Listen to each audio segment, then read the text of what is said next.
Minha família serve a Deus o Senhor.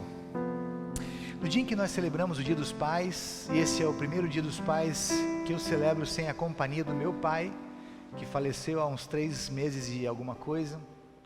No dia em que também celebramos o aniversário de 63 anos da nossa congregação, e eu participei dos últimos 10 aniversários, nós escolhemos falar sobre família, mas não sobre família de uma forma geral, genérica.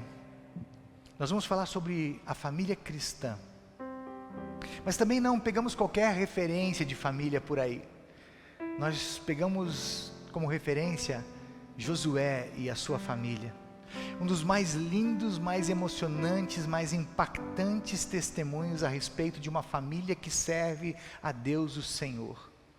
Para ajudar na reflexão de hoje, eu queria perguntar para você, como é que está a sua família? Mas a pergunta é mais pontual, é mais objetiva. Como está a sua família como família cristã? Como família que serve ao Senhor Jesus? A propósito, o que seria uma família que serve ao Senhor Jesus? É isso que nós vamos aprender com esse lindo texto de Josué e sua família. Então prepare o seu coração, porque a palavra de Deus vai chegar aí com força e com poder, com capacidade de mudar a sorte da sua vida e da sua casa. O primeiro dos 3 destaques de hoje, versículo 14, a família que serve ao Senhor muda. A família que serve ao Senhor muda. Versículo 14 diz que Josué terminou dizendo: portanto agora temam a Deus o Senhor, sejam seus servos sinceros e fiéis, esqueçam os deuses dos seus antepassados. Família que serve ao Senhor muda. Só para você entender bem o que está acontecendo aqui, qual é o cenário, qual é o contexto histórico.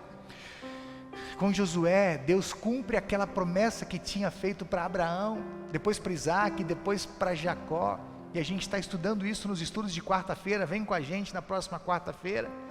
O Abraão recebeu de Deus a promessa, e depois o Isaac e o Jacó, de que o Abraão seria pai de uma criança, com Sara, mesmo eles sendo velhinhos e Sara sendo estéril, e que eles seriam pais de uma grande multidão de pessoas.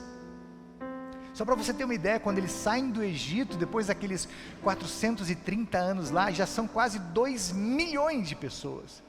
A promessa que Deus fez para Abraão dizia que o Abraão seria pai de uma grande nação, tão numerosa como as estrelas do céu.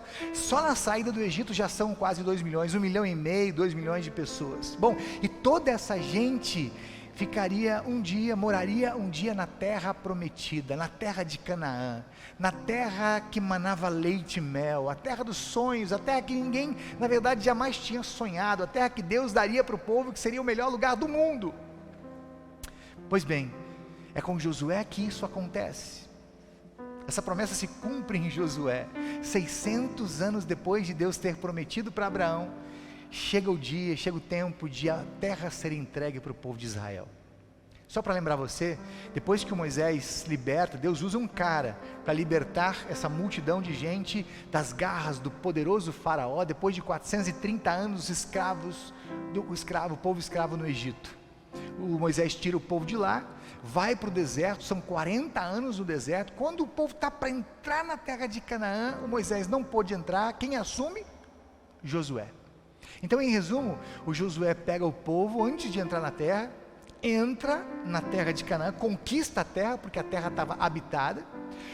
O povo é instalado, quem faz esse trabalho é o Josué, vai organizar as 12 tribos, bem espalhadinhas ali, bem organizadas na terra de Israel, e quando está tudo bem, o Josué já está velhinho, ele chama toda essa gente, todo esse povo de Deus, e faz essa mensagem tocante, emocionante, é uma mensagem de despedida. E nessa mensagem chocante, tocante, de despedida, o Josué lembra esse povo grande, esse povo de Deus, que agora está morando na terra prometida, terra que Deus deu para esse povo.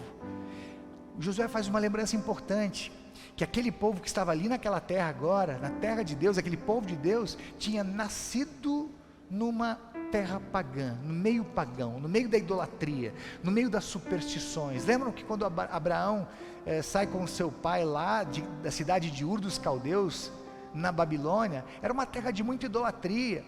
E Deus pega o Abraão, que tinha nascido nesse universo da idolatria, das superstições, e traz ele para ser o grande líder, para mudar a história dele e do mundo através dele.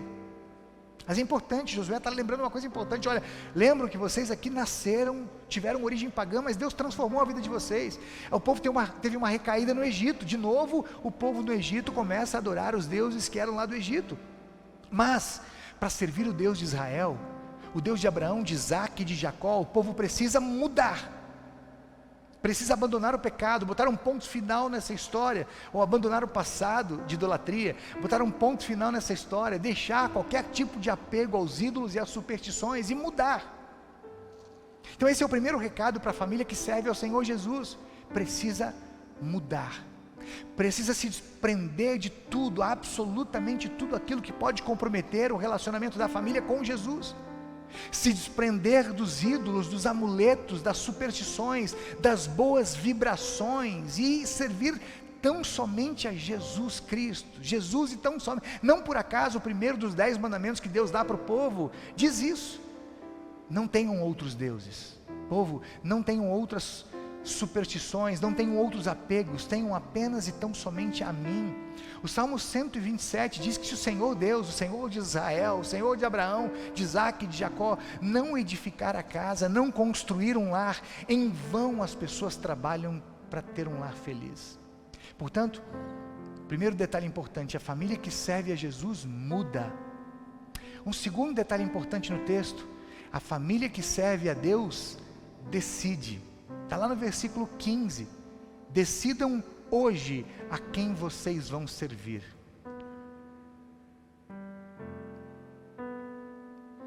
O que Josué está falando aqui para o povo é algo muito próximo, muito íntimo. Josué conhecia bem aquele povo. Josué tinha acompanhado o povo por todo o deserto. Josué tinha sido líder do povo no deserto. Na verdade, Josué tinha nascido lá no Egito, sabia das recaídas que o povo tinha tido lá no Egito, aos deuses pagãos do Egito. O Josué sabia das recaídas que o povo tinha tido durante o deserto. Olha que coisa, Deus tinha tirado com poder, através de um homem, tirado o povo todo do Egito, da escravidão de 430 anos, das garras do poderoso faraó, e de repente o povo está diante de uma imagem, de um Deus que criou. É assustador lembrar disso, né? 2 meses depois de sair do Egito, o povo está diante do Monte Sinai, e está construindo um bezerro para adorar, com as joias das pessoas, e adora aquele bezerro dizendo: obrigado, bezerro, porque você trouxe a gente, tirou a gente do Egito e trouxe a gente até aqui. É assustador a gente imaginar que o povo de Deus, como diz o texto no versículo 23, tinha guardado nas suas casas, nas suas mochilas, um deusinho para adorar. Estava ali, o texto é claro. Essa é a razão porque no versículo 23 o Josué vai dizer com veemência: joguem fora os deuses que vocês têm aí, joguem fora e prometam fidelidade ao Deus de Israel. Façam isso agora, façam isso hoje. E Josué sabe com quem está lidando, ele conhece bem o povo. É por isso que ele fala dessa forma tão incisiva, tão forte, tão tocante. A última mensagem, versículo 15, ele diz: olha gente, é o seguinte, decidam hoje a quem vocês vão servir. Decidam hoje.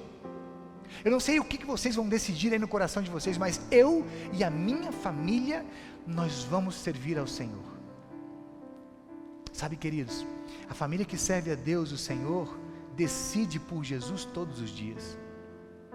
A família que serve a Deus, o Senhor, mesmo que esteja sozinha no serviço a Jesus, mesmo que ninguém mais da família, ninguém dos amigos, ninguém do bairro, da cidade, do prédio, do mundo, sirva a Deus o Senhor, a família que serve ao Senhor decide servir ao Senhor todos os dias, mesmo que esteja sozinha no que está fazendo.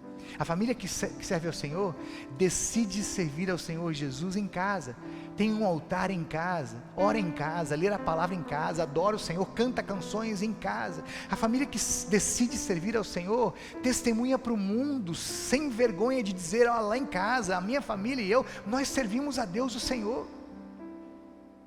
Então a família que serve ao Senhor decide. E um último detalhe: a família que serve ao Senhor se ajuda. Para concluir essa mensagem de despedida de Josué, ele dá uma tarefa de casa para a galera. Na verdade, ele faz um apelo para a turma. Josué apela para um aspecto fundamental do bom relacionamento da vida em grupo, que é a ajuda mútua, o cuidado mútuo, o suporte mútuo, porque decidir é apenas o começo do recomeço. Decidir agora é não postergar um recomeço necessário, tão importante, tão urgente.